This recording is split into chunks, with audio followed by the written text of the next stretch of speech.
Shalom family, shalom. I'm coming to you guys today with another video. So as we talked about in the last video, we talked about Europe and Britain being the whore riding the beast, okay?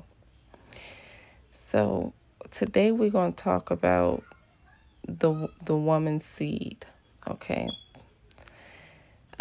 Because we said we were going to talk about Zarah and how Zarah ended up going north, and how Judah is holding the scepter, and this is why Britain is still a kingdom, still have king and queen, etc. So it dawned on me that the word, remember I was telling y'all that that Zarah means seed, okay? And it didn't click until yesterday when after I made that video and I was going back looking at Europe. So Zarah is the woman's seed when it says the woman, and I will put enmity between thy seed and the woman's seed, and between thy seed, between thee and the woman, and between thy seed and her seed. It shall bruise thy head, and thou shalt bruise his heel. Okay. So seed there is Zarah, immediately telling us that Zarah is the woman's seed, okay, which we're going to talk about how daughters from Zarah went into not Italy, I'm sorry, Ireland, okay, and we're going to talk about Ireland today being where the bloodline of Christ happened, okay, where it happened, which is in Ireland. Now, I know y'all like, that's crazy, but it all makes sense to me because this is something that I already knew. But as I'm looking at Europe yesterday, and I'm showing y'all the woman who ride the beast. Now, I wish I had a picture or something, but this is Great Britain. I don't have no marker, but I'm going to blow it up. This is Great Britain right here at the bottom, and this is a woman. And Ireland is this other circle right here. And let's see if we can get a color picture. Let's see, so I can, with the words and everything, maybe that'll be better.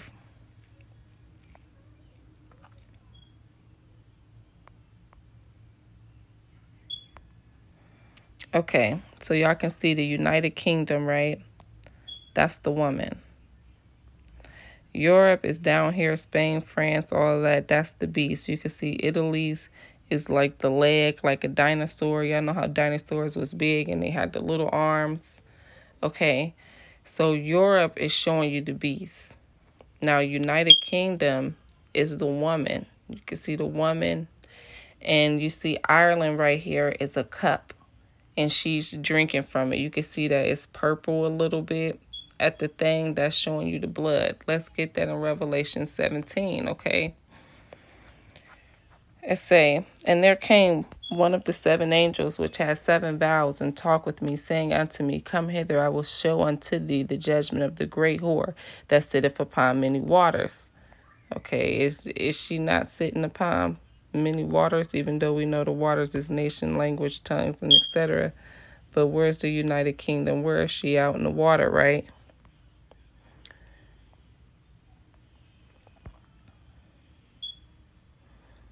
So I will show you the great whore that sitteth upon many waters, with whom the kings of the earth have committed fornication, and the inhabitants of the earth have been made drunk with the wine of her fornication. So he carried me away in the spirit into the wilderness, and I saw a woman sit upon a scarlet-colored beast, full of names of blasphemy, having 7 heads and 10 horns.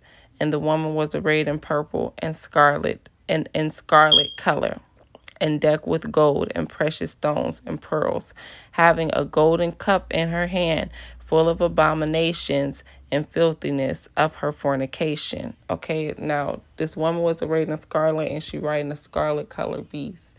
Now, scarlet was the color of Zarah. We're going to get into it, okay? And it say, and upon her forehead was a name written, Mystery Babylon the Great. Okay, Great Britain. Mystery Babylon the Great, the mother of harlots and abominations of the earth. And I saw the woman drunken with the blood of the saints and with the blood of the martyrs of Jesus. And when I saw her, I wondered with great admiration. Now, Britain is as a name that means Brittany. Okay, so this woman's name is Brittany. So it's saying, I saw the woman, Britain, drunken with the blood of the saints. She's drinking from a cup that is Ireland, okay? So we're going to get into this today. And as I'm sitting here rewatching my video and I'm looking at this map and everything, and I'm just like, OMG, the cup. It's the Holy Grail. It's the bloodline of Christ. And if you guys don't know, I did a video about Dan. I've done multiple videos talking about how Zarah and Perez mixed together and they became the Irish kings. And the bloodline went through the Irish kings. Okay. Now that we got the pigs in Ireland. Now, if you guys know... You a King, what is it, King Already by Beyonce and her song, they was painted blue. Okay, well, the pigs, something that they used to do was paint their skin blue. And when I first started learning how to speak in code, Mother, what she would do was she would show me messages and words. So one day I was looking at the word picture and she just said, you're a picked. Like if you write the word picture and you break it down, so you got picked and then you're picked. So I was just tripping out. So the pigs used to paint their skin blue, and if you watch Beyonce's King Already video, you can see that they're painting their skin is painted blue, etc. So we know that our bloodlines was over there. My family is part Irish, okay? So Perez also, okay, wait. What I want to get is this chart. Here it is right here. So it show us the royal house of Zarah, Judah, the scarlet cord. So this is the scarlet colored beast. And then we got the royal house of Perez, Judah, which is David, Solomon's line, etc. But it had to come through Zarah because remember, it wasn't going to come through that line, okay? But see, people read the genealogies and they get it mixed up. They don't understand. So Zarah and Perez came together, and you can see it went down into the kings of Ireland and the kings of Scotland, okay, into the royal house of Windsor, okay, and we got the royal house of Tudor in there, the Trojan kings, from the Trojan kings, okay, so we got all of these coming together. And it's funny because I watched that show, The Tudors, and I was like stuck to the TV, right? Because my last name is Howard. One of my last name is Howard. And, you know, Henry had a wife named Catherine Howard, who was a young girl who he chopped her head off because she had committed adultery. But he was crazy. He had killed all of his wives and chopped all of their heads off, except for the last one. Ooh-wee. But, yeah, so then we also got the kings of Denmark, right? Which my last name, Wilson, if you look up where it comes from Denmark.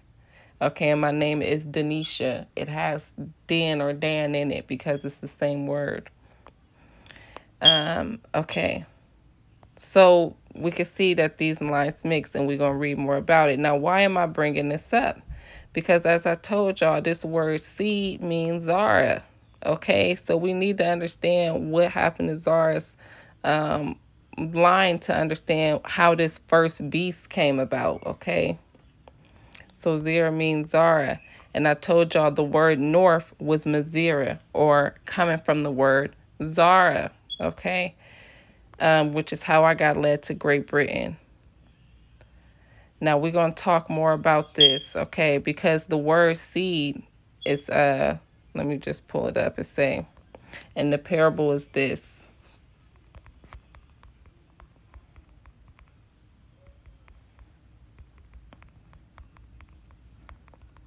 The seed is the word. Now we know the Messiah was called the Word, and he was the bridegroom. Keep this all in mind. Now the parable is this. The seed is the word of God. He was the word of God. Who was he the word of? Of God. And what did it say? The woman's what? Seed? The woman's word. See, we got to understand that word seed and word is interchangeable. So when it say, I will put enmity between thee and the woman, and between thy word, and between thy word and her word, and it shall bruise thy head, and thou shalt bruise his heel. Okay, not only is it talking about the husband, the masculine, but it's also talking about the woman's word. And it's making a connection with the woman and God yet again. And this is why we're going to talk about the Holy Grail today and the woman's bloodline, because a lot of people don't understand that it is the woman who carries the seed, okay? It's the woman's seed who will bruise the serpent's head, and this is going to be Zarah, okay?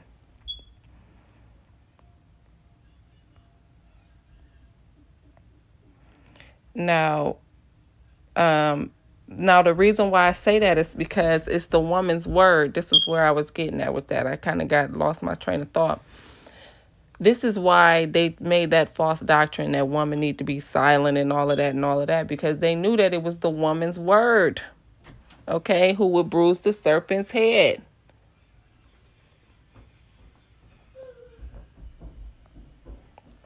The woman's word would bruise the serpent's head. So they wanted women to be silent. And as I've talked about before, that word silent there, how I showed you that they picked kings, but it could be kingdoms. I don't think we talked about that yet. We're going to talk about that today. Okay, but I think I did a video on it, but I didn't end up posting the video because I wanted to redo it. Okay, so the woman's seed. And the word is the word of God. The seed is the seed of God, okay? And the woman's seed, okay? Now, let's continue. Now, a lot of people don't understand that it's the woman who carries the bloodline. And this is what this is what the scripture is saying, that it's a matrilineal thing. And even the Jewish know this. But if you actually test their DNA, they're... I believe they carry the Y chromosome, but not the matrilineal descent, okay? So it say, beware of all whoredom, my son, this is told before, and chiefly take a wife of the seed of thy fathers, and take not a strange woman to wife, which is not of thy father's tribe. For we are the children of the prophets, Noah, Abraham, Isaac, and Jacob. Remember, my son, that our fathers from the beginning, even that they all married wives of their own kindred, and were blessed in their children, and their seed shall inherit the land. So how is their seed inheriting the land?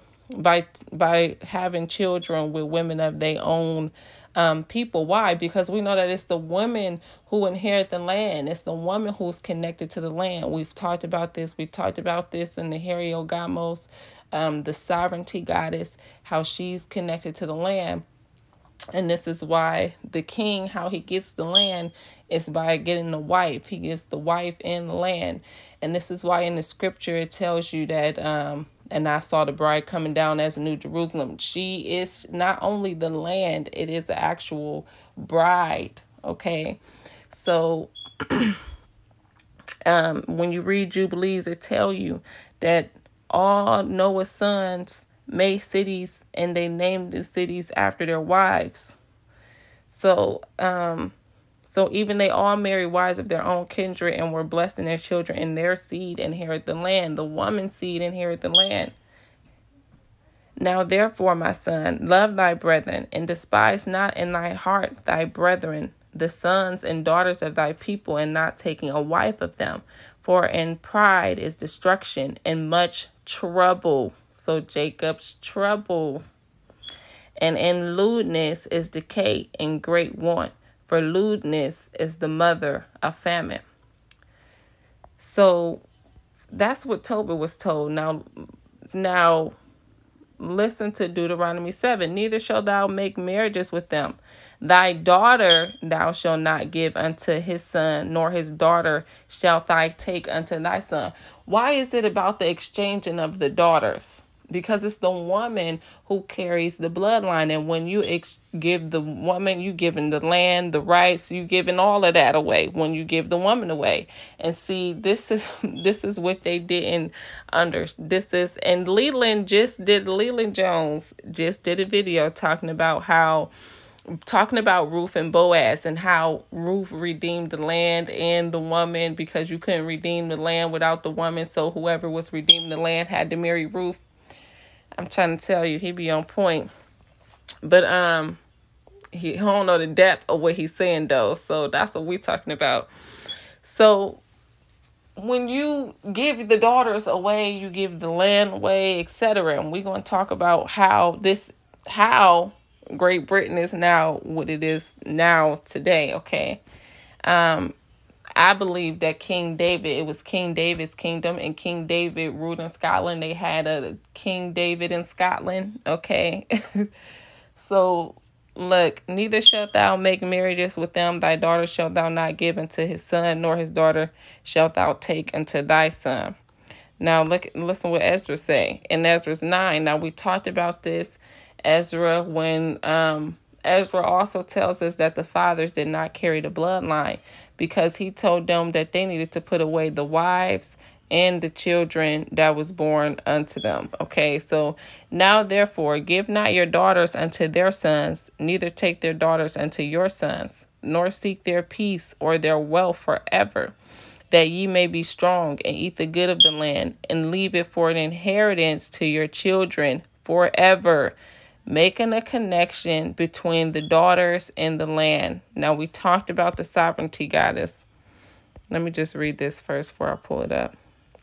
And after all that has come upon us for our evil deeds and for our great trespasses, seeing that thou, our God, hast punished us less than our iniquities deserve, and hast given us such deliverance as this, shall we again break thy commandments and join in infinity with the people of these abominations? Wouldest not thou be angry with us till thou hadst consumed us, so that there should be no remnant nor escaping? Okay, that's what Ezra said. So let's look at the sovereignty goddess really quick.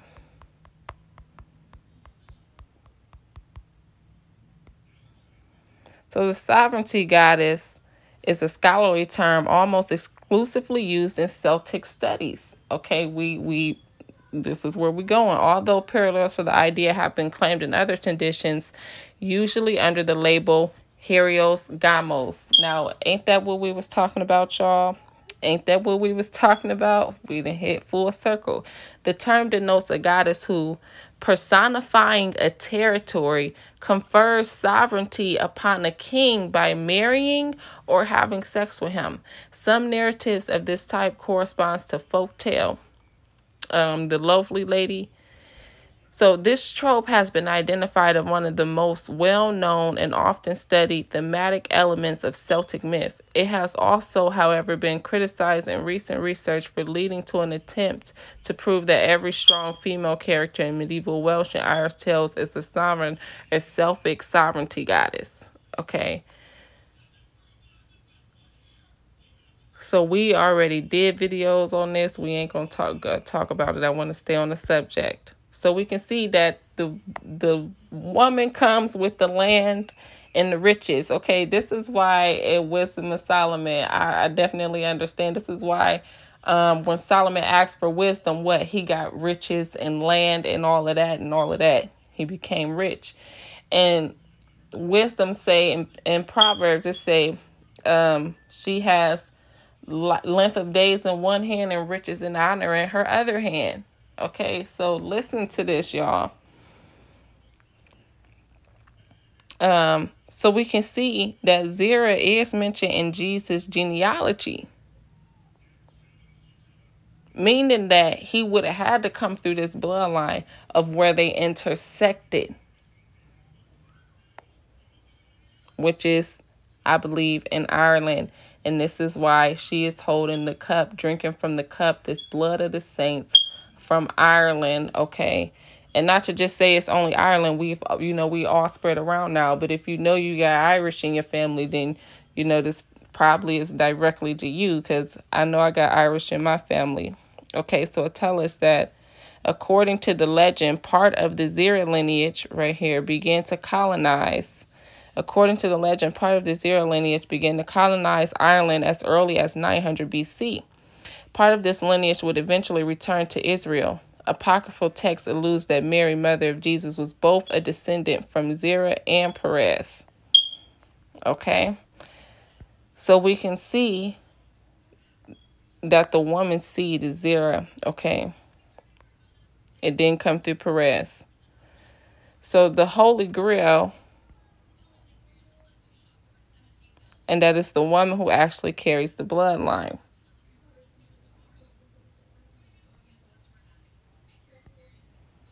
I think I'm done with that.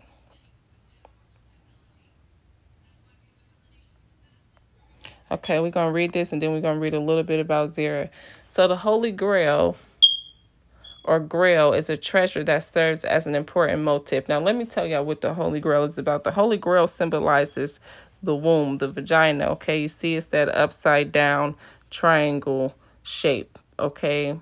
And it holds the water of life, or the bloodline, okay? That's what the womb do. It holds the bloodline, the children, and it holds that water of life, okay? So the cup, which means hollow, okay? And this is why I really am understanding the scripture when it say, Our Father who art in heaven, hallowed be thy name, that they changed that. And what it was really saying was, Our Mother who art in heaven, hallowed be thy name. Hollow is a womb, okay? But I digress, okay? It's a treasure that serves as an important motif in Arthurian literature.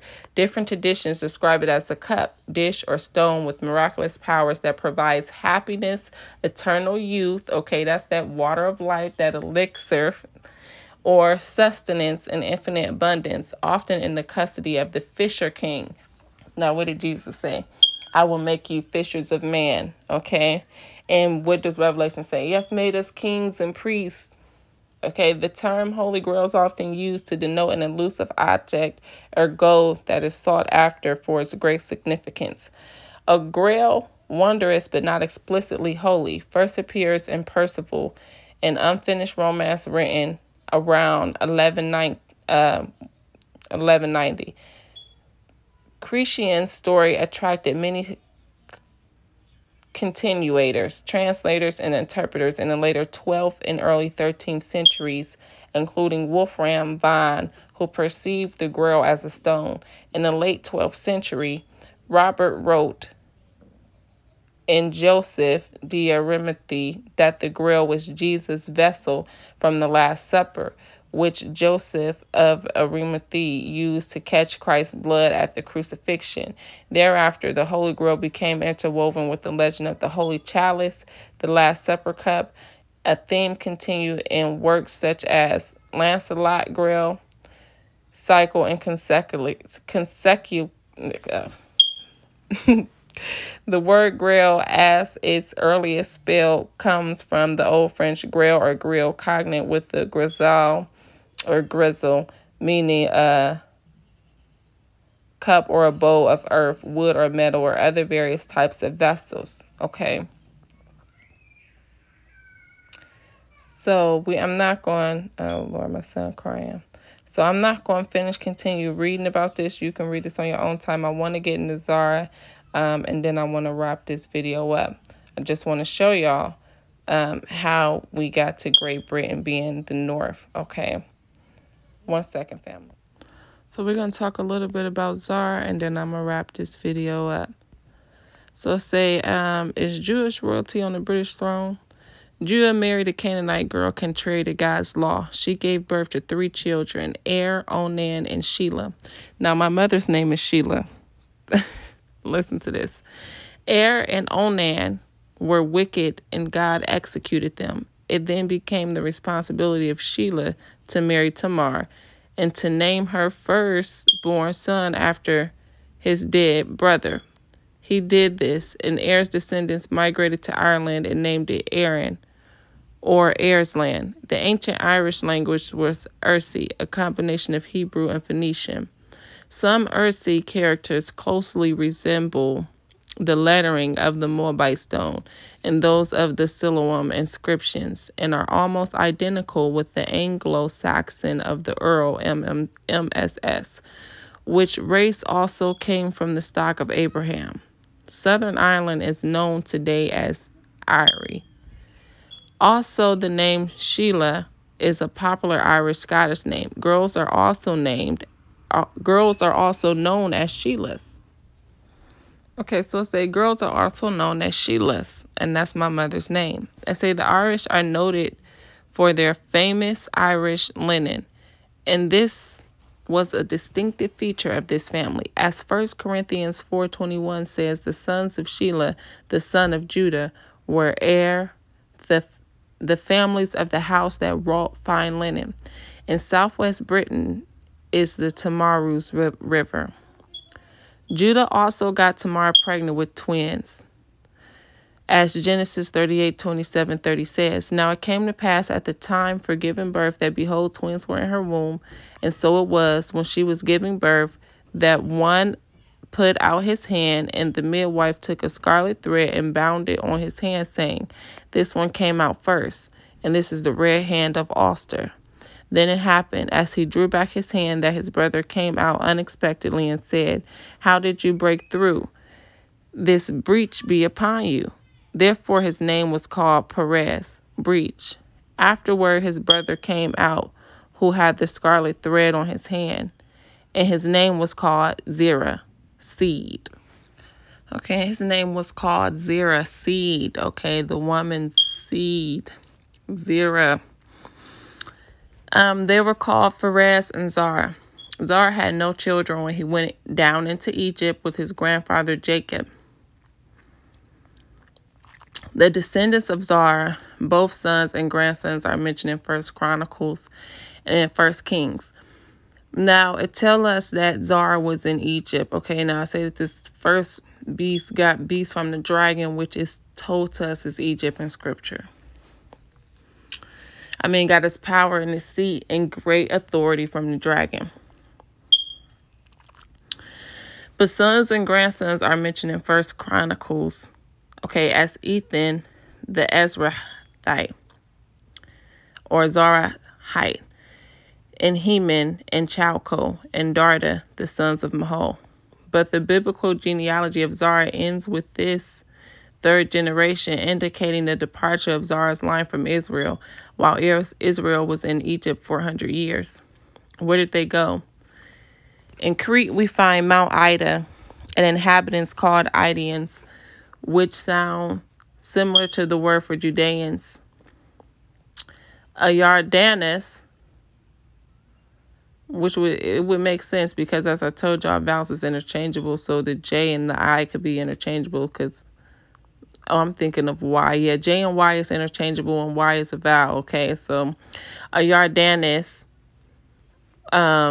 River Jordan, was also in Crete. They became known as the Milesians of Istria after Mahal. They settled in a seaport called Maltus in Ionia in Asia Minor. When the Persians destroyed this city in 494 BC, many Milesians escaped to Ireland and Scotland. One of the islands west of Scotland is called Iona. In Spain, Chalco established Zaragoza, meaning the stronghold of Zarah, now called Saragossa in the Ebro Valley. The line of Melede and Irish records begins with Asru in Egypt, which is Old Irish for Azariah, whose symbol was a red branch signifying Zarah. Azariah's descendants didn't enter Palestine, but instead went to Scythia. Herodotus traces the Agatharians to the Scythian plains. Now, I looked up who those Agathari. Here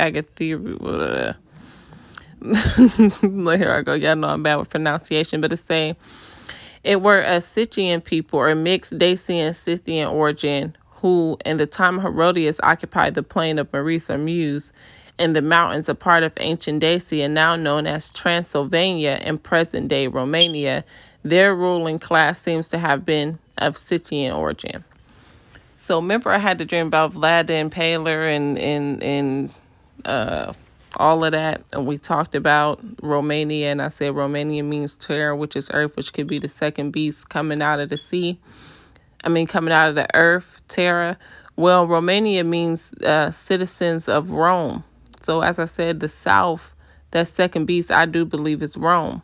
Now, some people believe that Rome is included in the first beast. And I don't know. I think Rome is that second beast coming up out of the earth. The king of the north and the king of the south. Okay. So let's continue.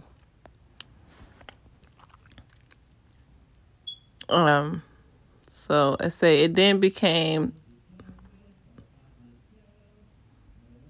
okay, where was we?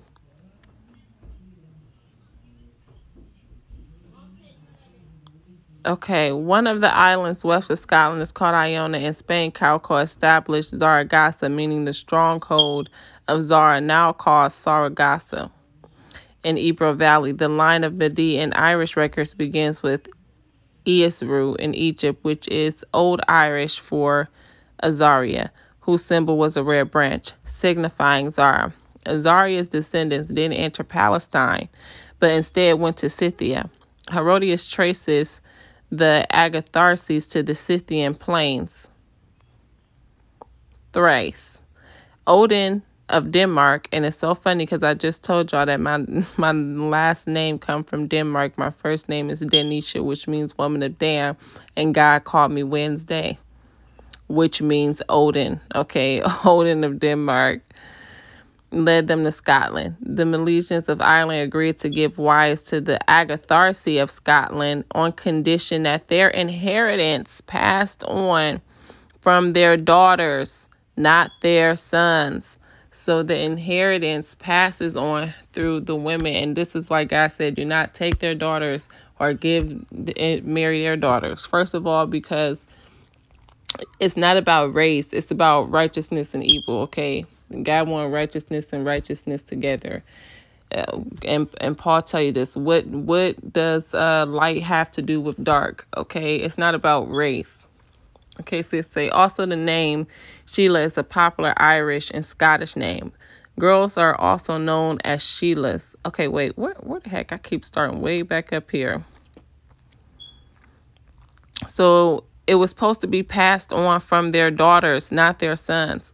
Camden's Historia Britannica states Bush roots came directly from Henry III. Behold, I will lift up my hand in an oath to the nations, the red hand of Ulster, and set up my standard for the peoples. Now, we know standard means queen as well as it means flag, queen. And it's funny because, remember, I said the all title my last name, which is Green. What's it? No, it was queen, flag, standard. We talked about it when we talked about the queen on the chessboard. So just go back and rewatch that video if you haven't seen it, or rewatch it just if you want to. But it say Cadmus was the great-grandson of Chalco, who was the great-great-grandson of Judah. Cadmus and his group entered Greece after the Israelites entered Canaan. Chalcia, a region in ancient Greece, gets its name from the Chalco. Some of the Chalco's descendants founded the colony of Chalcis about 1480 BC, named after Chalco, and the inhabitants practiced circumcision.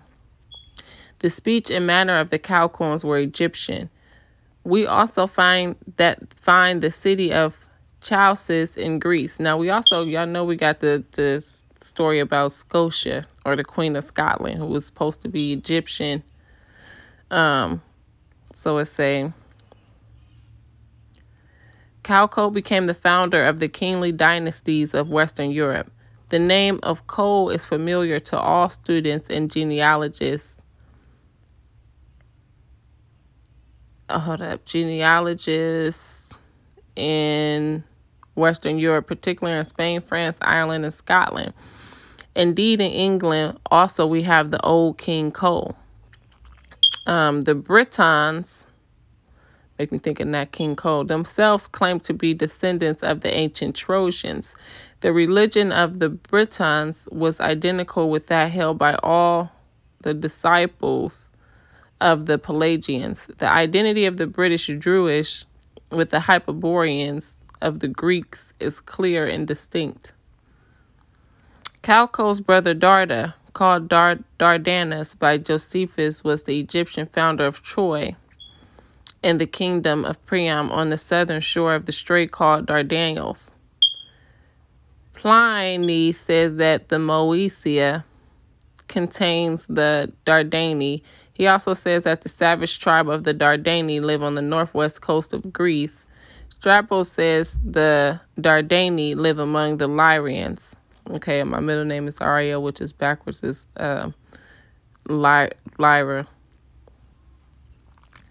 In Greek mythology, Dardanus is the son of Jupiter and Electra and founded the kingdom of Troy. The Trojans were called Dardani or Dardanidae.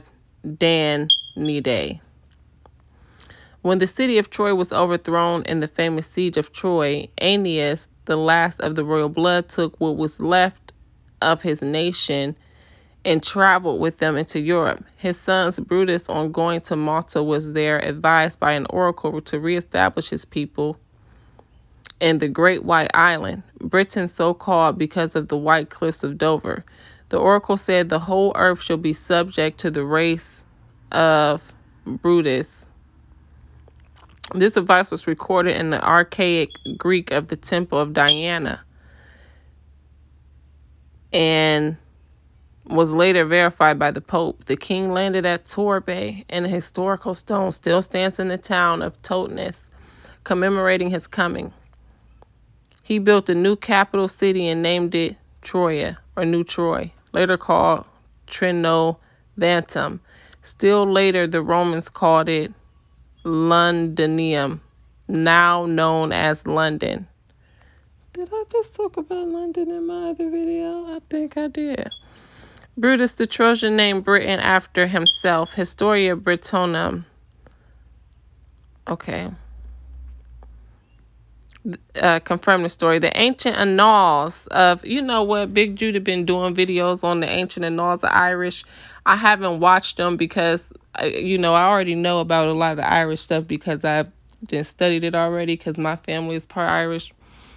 But now I want to go back and see what his take on some of this is and see some of these books that he's been reading. I think one of my subscribers, she also in my group, has shared one of his videos in my group, and I never did watch it. But now I'm going to go back and watch it because it seemed like we all right in the same place, okay? So the speech and manner of the Chalcones were Egyptian. We also find that the... Okay, wait. Let's go. Where was we?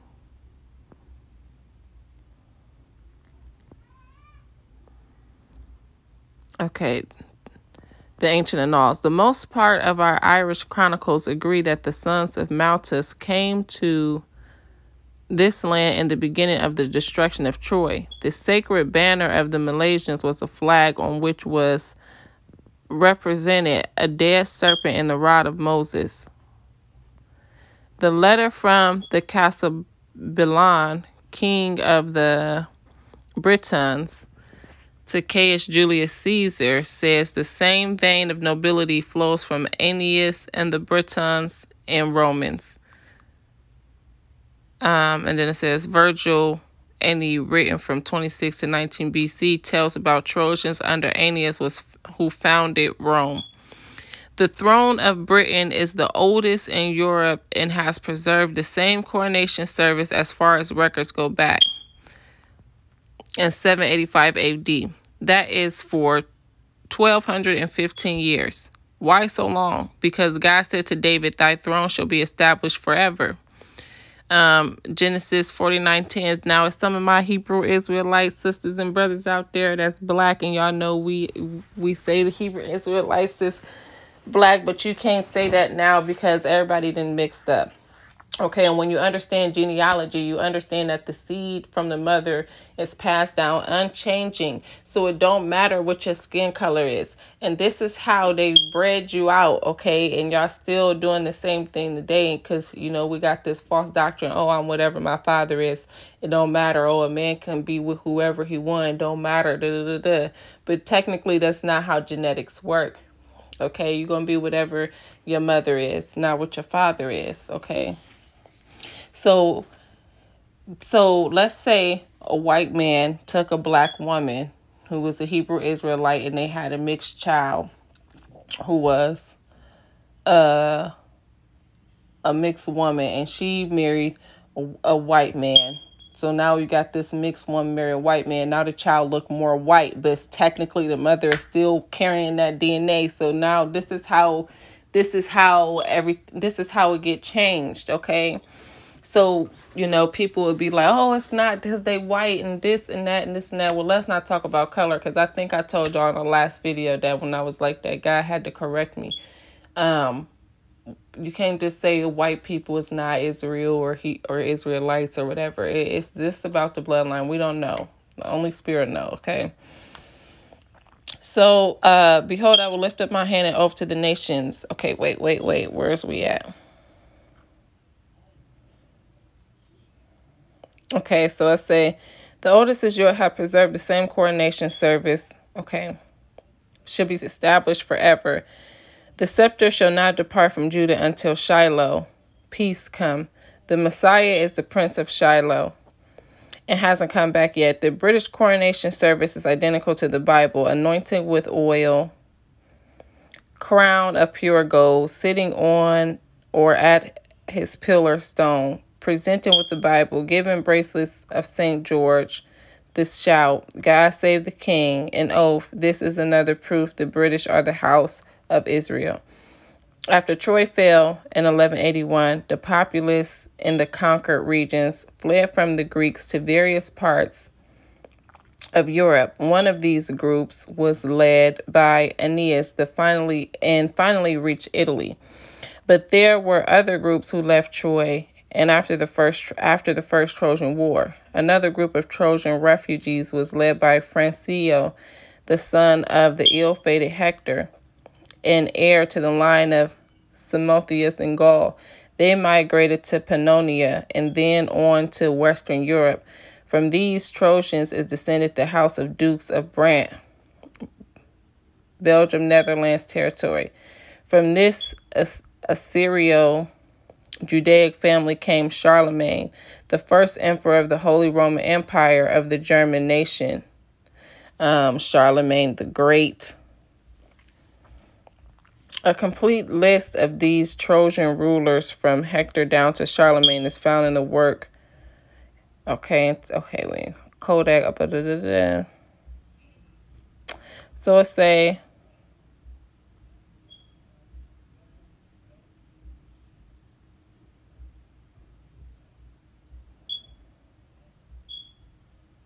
so this is real long. We're not going to read all of it, y'all, today at least.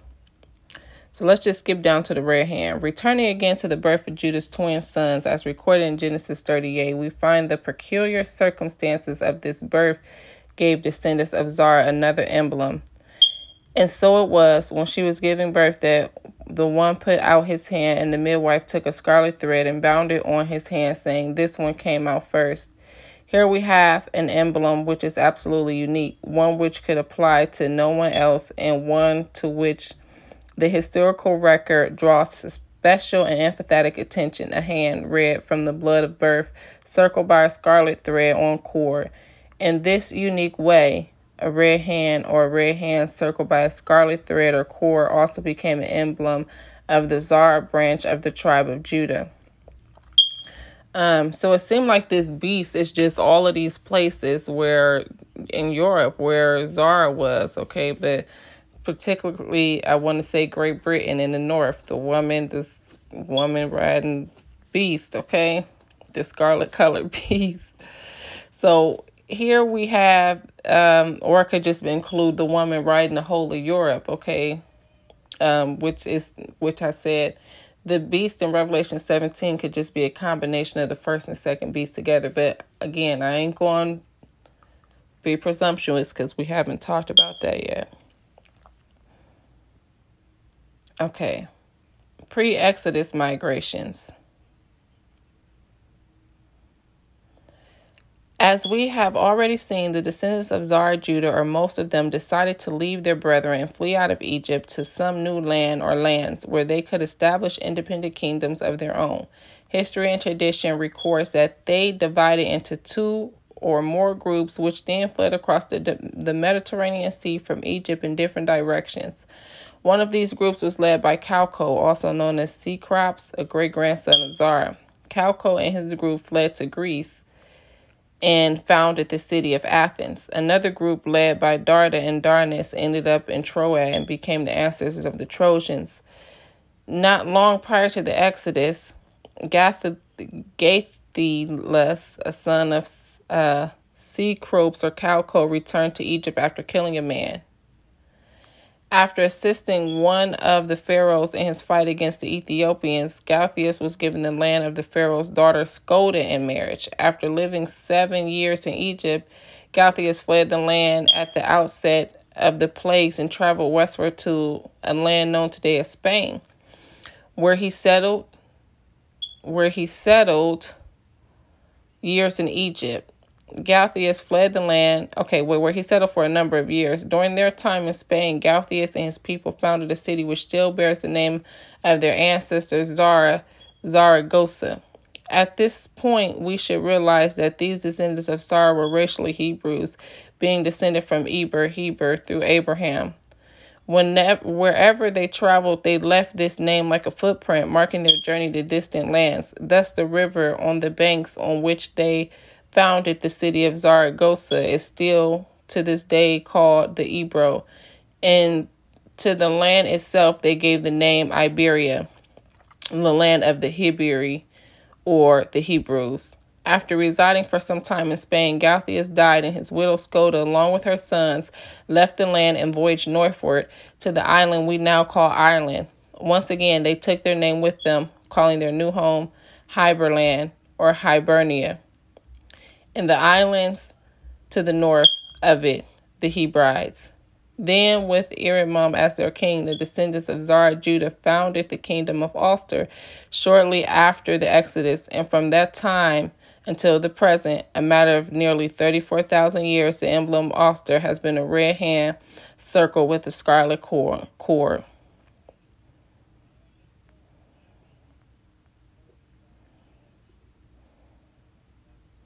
So the red hand is a racial emblem. Not only that, but 3 of Ulster's 6 countries, as well as the towns in Bangor and Dungannon, have a red hand as a part of their official emblems. Now it is true, of course, that since the division of Ireland in 1920, the official arms of Northern Ireland shows the red hand alone, without the scarlet cord. But this in no way alters the fact that the ancient and traditional emblem of Ulster was and still is a red hand circled by a scarlet cord. The use of the red hand as a racial emblem is not confined to just Ulster or even to just Ireland. In Scotland, it is found in the arms of several of the old families and those of at least 14 of the clan chiefs: Davidson, McBain, McDonald, McIntosh, etc., etc. So it appears on several arms. Therefore, by the use of the red hand, some of the people of Scotland also point to the Israelite origins as descendants of the Zarah branch of the tribe of Judah. Okay, so I'm going to wrap it up there, guys. If you guys want more of this information, leave comments. I love you, family. Shalom.